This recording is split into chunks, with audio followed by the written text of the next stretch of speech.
The Central Bank of Kenya Governor Thugge has warned members of parliament against reinstating the lending interest caps on loans. CBK Governor Thugge argued that reintroducing caps would lead to a credit crunch that would affect the private sector.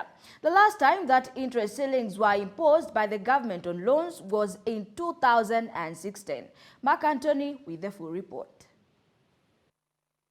CBK Governor's sentiments were in response to a bill that has been drafted in the National Assembly by Baringo North MP, Honorable Joseph Makilap, that seeks to reintroduce the interest rate caps that was scrapped in 2019.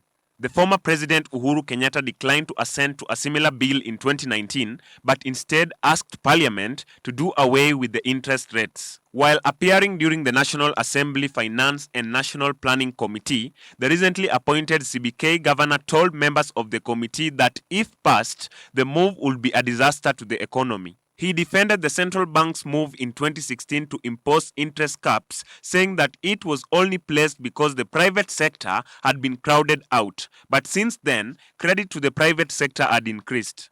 Thugge reiterated that credit to the private sector had averaged 12.2% since March, and imposing caps will deprive the sector of money from commercial banks. He also added that he had engaged the National Treasury to reduce domestic borrowing in a bid to allow the private sector to access more funds from the banks. In the August Monetary Policy Committee media briefing, the Central Bank of Kenya revealed that the Treasury had cut domestic borrowing from the target of Kenya shillings 586 billion to Kenya shillings 316 billion. The 270 billion Kenya shillings deficit will now be sourced from external lenders. The Central Bank of Kenya also maintained the benchmark lending rate at 10.5%. Reporting for GBS TV, I am Mark Ochieng Anthony.